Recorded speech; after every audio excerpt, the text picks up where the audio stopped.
usibye ko aricyo gihugu gifite igisirikare gikomeye kurenza ibindi byose mu isi, ni nabo bafite abasirikare batanga imyitozo ya gisirikare mu bihugu hafi ya byose byo mu isi.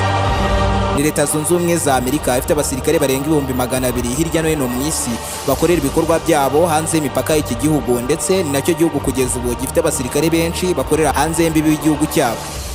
Abenshi muri aba basirikare baba babarizwa mu mitwe idasanzwe yatojwe bidasanzwe nafite imirwanire idasanzwe, bakaba aribo boherezwa mu bihugu birenga 151 byose bagiye gutanga imyitozo ku basirikare b'ibyo bihugu muri porogaramu yabo bise Aime International Military Education and Training, uburyo baremye ubwabo mu 1976 bwo kujya batanga imyitozo y'imirwanire igezweho mu bindi bihugu, aho binjiriza arenga miliyari 50 z'amadolari ya Amerika buri mwaka. Ni tiriyoni 71 na miliyari 255 na miliyoni 500 zirengaho tuyabaze mu mafaranga y'inaha iwacu mu Rwanda. Ayaruta umusaruro mbumbe w'igihugu cyose cy'u Rwanda wikubye inshuro hafi enye. Aya mafaranga kandi ni menshi kuruta umusaruro mbumbe w'ibihugu byinshi byo muri Afrika, havuyemo Nigeria, Misiri, Afrika y'Epfo, Morocco, Ethiopia n'ibindi, ariko byose hamwe bitarenze 13. Aya kandi nayo Leta Zunze Ubumwe za Amerika yinjiriza muri ubwo buryo bwa Aime bwo gutoza abasirikare bo mu bindi bihugu, utabaremo imyitozo ya gisirikare batanga mu bindi bihugu babana mu muryango wa OTAN, utabareho imyitozo batanga ku basirikare b'ibihugu cyangwa bakorera ibigo byigenga, ndetse n'abacancuro babaguraho intwaro z'intambara, uburyo bise FMS Foreign Military Series, gutanga imyitozo no guhugura ku bijyanye n'imikoreshereze y'intwaro ziba zagurishijwe mu kwirinda ko zakoreshwa nabi.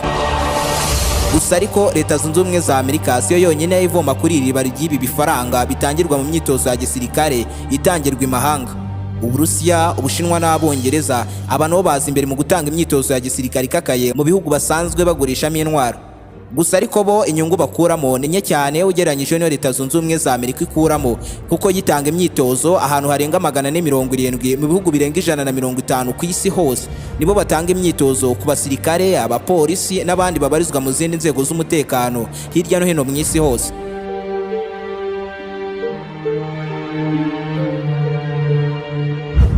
Ku mugabane wa Afrika ho ni ibihugu 3 gusa bitanga imyitozo ya gisirikare mu bindi bihugu, ariko byose icyo bihuriyeho nuko n'ubundi bitoza abasirikare bo mu bihugu n'ubundi nabyo byo ku mugabane wa Afrika. Muri ibyo bihugu harimo Misiri, Afrika y'Epfo, Morocco, Algeria, Uganda n'u Rwanda. Nibyo igisirikare cy'u Rwanda RDF, Rwanda Defense Force, nacyo gitanga imyitozo ya gisirikare mu bindi bihugu nka Central Africa ndetse na Sudani y'Epfo, aho n'ubundi ingabo z'u Rwanda zisanzwe ziririmbwa amanywa nijoro kubwo kuzana amahoro n'umutekano, aho yabuze muri ibyo bihugu maze kukubwira haruguru.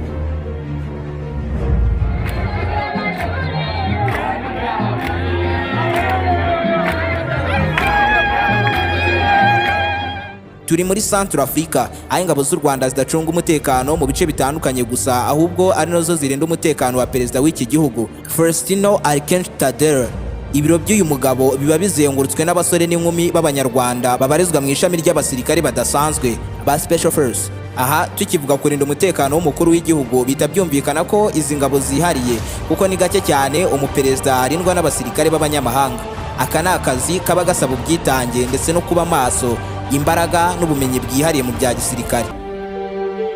Ese byaba byaragenze gute ngo abasirikare b'u Rwanda bisange muri Central Africa batanga imyitozo y'urugamba ku basirikare b'iki gihugu, ndetse banari mu ikipe y'abajepe badasanzwe barinda perezida w'iki gihugu? Igihugu cya Central Africa se gitozwa n'igisirikare cy'u Rwanda cyo cyaba gihagaze gute mu bijyanye n'imbaraga za gisirikare ugereranyije n'ibindi bisirikare byo kuri uyu mugabane wirabura Afrika? Mu gusobanukirwa ibyo byose, nimba ari ubwa mbere ari wisanze kuri umuyoboro mugari w'ibyegeranyo mu Rwanda, icyo usabwa ni ugukanda subscribe ugafungura inzogera kugira ngo ukomeze gutungurwa no gusobanukirwa na byinshi cyane bimeze nk'ibicanganye kuri iyi si nzima dutuye. Ndi Aime Christian. Ikaze. Waba ufite YouTube channel ukoreyeho imyaka n'imyaka, ariko aba subscribers bakaba barakubereye nk'imvura yo mu butayu. Ku mbuga nkoranyambaga zawe ukora buri kimwe cyose, yewe unabishoramo amafaranga menshi ashoboka, ukabiha umwanya uhagije ngo urebe ko byakubyarira inyungu nk'abandi, ariko ntibikunda kubera ko udafite abagukurikirana bahagije bakwemera kuba wahembwa n'izi mbuga nkoranyambaga. Igisubizo cy'ibi byose ndetse n'ibindi bisa nkabyo ni imbuga SMM. abahanga mu kuzamura imbuga nkoranyambaga, aho bagufitiye uburyo bwiza bwo kuzamura aba subscribers na views kuri YouTube, bakagufasha kuzamura aba followers bawe kuri Instagram, TikTok, Facebook, X, Snapchat n'izindi mbuga nkoranyambaga zose, bakanagufasha gukora monetization ugatangira kwinjiriza akavagari k'amafaranga kuri izi mbuga nkoranyambaga mu buryo bwihuse bitakugoye, kandi byose ukabihererwa ku giciro gisa nk'ubuntu. Si ibyo gusa, kuko aba banagufasha kwamamaza business yawe ku mbaga nyamwinshi binyuze kuri Instagram, TikTok, Facebook mu buryo bw'ama ads. Bahamagare cyangwa ubandikire kuri WhatsApp yabo aka kanya kuri nimero uri kubona muri screen yawe.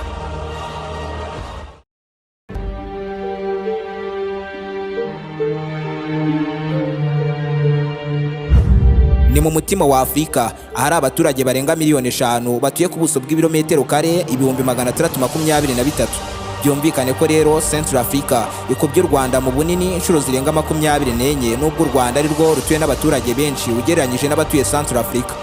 Iki gihugu kugeza ubu gifite abasirikare bari ku kazi 7,000 byonyine, bikigira igisirikare cya 18 muri Afurika yose mu kugira umubare muto w'abasirikare, kuko kugeza ubu ku mugabane wa Afurika hari n'ibihugu birenga 3 bifite abasirikare batageze no ku gihumbi. Ni ibihugu birimo nka Sao Tome and Principe ifite abasirikare 300 gusa, Comoros ifite abasirikare 500, Cape Verde ifite abasirikare 600, Seychelles ifite abasirikare 800 na Gambia ifite abasirikare 800 bonyine, wongeyeho n'igihugu cya Mauritius kitagira igisirikare kuko kirindwa na police nayo igizwe n'abatageze ku gihumbi. Igihugu cya Central Africa kiri ku mwanya wa 4 mu bunini mu bihugu 54 byose biri ku mugabane wa Afurika, ariko iyo bigeze ku ngufu za gisirikare, igisirikare cyabo Central Africa Republic Army Force kisanga ku mwanya wa 37 mu bihugu bifite igisirikare gikomeye muri Afurika. Iyo bigeze ku rwego rw'isi yose bwo bibindi, kuko igisirikare cy'iki gihugu gihita kisanga ku mwanya wa 143 ku rutonde rw'ibihugu 170 bifite igisirikare gikomeye mu isi hose.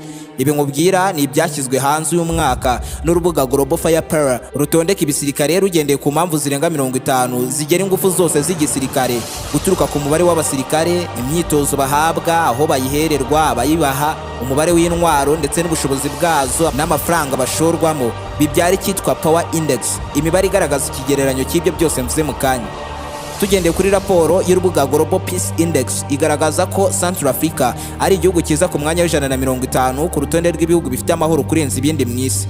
Tekereza ko Central Africa izi imbere gato y'ibihugu birimo nka Iraq, Korea ya Ruguru na Somalia. Ni ibihugu n'ubundi bihuriye ku ijambo intambara. Gusa ariko ntago ari uko byahoze, kuko Central Africa yahoze mu myanya y'inyuma cyane, aho nta mahoro na make byagaragaraga yuko yaba ari muri iki gihugu cyangwa yanabayo. Ibintu byatangiye kuba byiza mo gake mu mwaka wa 2019 ubwo iki gihugu kisangaga ku rutonde rw'ibihugu bipfa kugira amahoro, kuko cyari ku mwanya wa 158 kugeza ubwo uyu munsi kiri ku mwanya wa 150. Kandi nabwo umutekano w'iki gihugu buri mwaka ushorwamo miliyoni 45 n'ibihumbi 990 by'amadolari ya Leta Zunze Ubumwe za Amerika. Ni miliyari 35 na miliyoni 453 uyabaze mu mafaranga y'inaha iwacu mu Rwanda. Ariko aya mafaranga nawe ni make cyane ugereranyije n'ay'ibindi bihugu bishora mu ngufu z'igisirikare cyabyo. Ubyumve neza ko ingingo y'imari y'igisirikare cya Nigeria uyu mwaka nk'igihugu cya mbere muri Afurika gishora amafaranga menshi mu gisirikare ikubye inshuro 544 ingengo y'imari y'igisirikare cya Central Africa. Bivuze ko ingengo y'imari y'igisirikare cya Nigeria ingana nk'amafaranga yose Central Africa izashora mu gisirikare cyabo imyaka 544 mu gihe nta mpinduka zazamo. Kugeza ubu mu gisirikare cya Central Africa banafite n'ubundi budege buto cyane bakoresha batoza abasirikare babo. Utudege twose tugaragara nk'uduciriritse, bisa nkaho n'umuntu usanzwe yagaterura rumwe akanagapeza akanakirukankana. Ubyumve neza ko indege bafite isa nk'ikanganye nubwo nayo idakanganye cyane. Niyitwa Muri Mi-8 yakozwe n'abasoviet mu myaka yo mu 1930. Muri iki gihugu za ndege z'indwanyi fighter jet zigurukira kure cyane, ndetse na za zindi zoherezwa ahantu runaka kuhaturitsa bazumva nk'inkuru kuko nazo bafite, kandi bisa nkaho byabatwara imyaka myinshi cyane kugira ngo bazitunge ubwabo, kuko zimwe mu ndege zo muri ubwo bwoko harimo iziba zihenze kurusha amafaranga yose bashora mu mutekano wabo buri mwaka. Utanyumva nabi nyamuneka, kuko ahangaha tuvuze indege imwe gusa, kuko nk'indege yitwa B-2 Spirit ikorwa n'uruganda rw'Abanyamerika igurwa arenga miliyari 2 na miliyoni 100 z'amadolari ya Leta Zunze Ubumwe za Amerika. Ari indege imwe gusa ya metero 21 z'uburebure n'amababa ndetse n'igituza bya metero 52 n'ibice 4 ndetse n'ubuhagarike bwa metero 5 n'ibice 41. ubyumve neza ko iyi ndege iramutse ari igisirikare cyaba ari icya gatandatu muri Afurika yose cyashoyemo amafaranga menshi uyu mwaka, nyuma gato y'igisirikare cya Libya cyashoyemo miliyari 3 z'amadolari ya Leta Zunze Ubumwe za Amerika. Ku butaka iki gisirikare cya Central Africa gifite ibifaru by'urugamba bigera kuri 4 byonyine byo mu bwoko bwa T-55, bigatuma Central Africa yaba igihugu cya mbere muri Afurika hose gifite ibifaru bike cyane, kimwe na Namibia kuko nayo ifite ibifaru 4 gusa byo muri ubu bwoko. Ni mu gihe Misiri ifite ibifaru byinshi kuri umugabane wa Afurika, yo yibitseho ibirenga 5340 byonyine. N'ibi bifaru byose wakuramo 4 bya Central Africa, Abanyamisiri ntibamenye icyabaye kuko nta mpinduka na nke cyane zazamo, kuko baba basigaranye ibifaru 5336 byose. Ibi byaba bisigaye niyo wabigabanyamo kabiri, n'ubundi Misiri yagumya kuba igihugu cya mbere muri Afurika yose mu kugira ibifaru byinshi by'urugamba, kuko ikurikirwa na Eritrea ifite ibifaru 1756. Central Africa ifite ibimodoka byakwifashishwa ku rugamba mu kurwana intambara birenga 230 biri mu moko atandukanye. Kugeza ubu muri Central Africa nta za ntwaro ziremereye zirasa ibisasu nabyo biremereye ku ntera ndende, reka da nibabyigondera. Ubyumve neza ko na bya bifaru binini birasa za rokete byinshi cyarimwe bitarakandagira ku butaka bwa Central Africa, nta n'ibyo bateganya kugura vuba. Ndetse kugeza ubu nta n'amato bagira y'urugamba kuko iki gihugu kidakora ku nyanja, ni landlocked country, bivuze ko mu mazi igisirikare cyabo bisa nkaho ntacyo bafite. Nyuma y'uko tumenye umutekano wose wa Central Africa, ubu bwo twagaruka i Kigali mu Rwanda. Turi ku itariki 20 Ukuboza mu mwaka wa 2020, abasirikare b'u Rwanda mu mutwe udasanzwe wa Special Force bahamagawe gitaraganya aho bari hatandukanye, bahabwa intwaro z'urugamba, burizwa indege byihuse berekeza i Bangui, ni mu murwa mukuru wa Central Africa. Aha abasirikare badasanzwe Special Force bari bagiye gukaza umutekano mu gihugu mu gihe haburaga igihe gito cyane ngo habe amatora y'umukuru w'igihugu, Perezida. Gusa ntabwo bwari ubwa mbere zari zoherejweyo, kuko u Rwanda rwatangiye kohereza abasirikare barwo mu mwaka wa 2014 mu butumwa bw'amahoro muri Central Africa.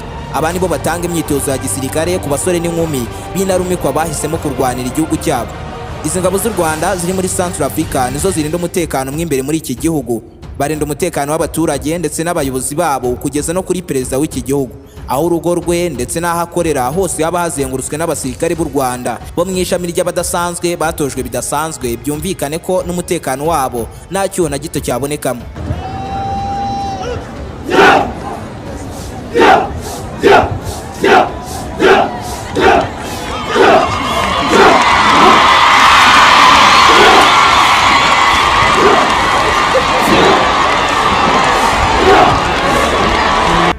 Aha ni Bangui, ni muri Central Africa. Aba ni bamwe mu basirikare bashya baherutse kurahirira kuba abasirikare b'iki gihugu, banagaragarije isi yose yuko bahawe imyitozo ikarishye cyane yo ku kigero kirenze cyo hejuru. Bigaragara ko mu minsi iri imbere iki gisirikare kizaba kiza mu bisirikare bya mbere bifite ingufu ku mugabane wose wirabura Afrika, kuko bahabwa amasomo menshi ya gisirikare n'abasirikare b'u Rwanda RDF, aho bize gutahura umwanzi, kwirinda mu gihe cy'intambara, guhangana n'umwanzi, gukoresha ikarita biyobora ku buryo nta kuyoba bahura nako igihe bakwisanga iyo bigwa bibemerera guhangana n'icyo ari cyo cyose cyabitambika. Impinduka zose zizagenda zigaragara muri iki gisirikare, natwe tuzagenda tuba ba mbere mu kuzikubwira umunsi ku munsi. Mu gihe wakunze ibyo nkora rero, uba ushobora kunkurikirana ku mbuga nkoranyambaga zanjye zirimo Instagram na TikTok, nkoresha handle ya Aime Christian 01. Niba ari ubwa mbere wari wisanze kuri umuyoboro mugari w'ibyegeranyo mu Rwanda, icyo usabwa ni ugukanda subscribe ugafungura insogera kugira ngo ukomeze gutungurwa no gusobanukirwa na byinshi cyane bimeze nk'ibicanganye kuri iyi si nzima dutuye. Ndi Aime Christian, naho ubutaha.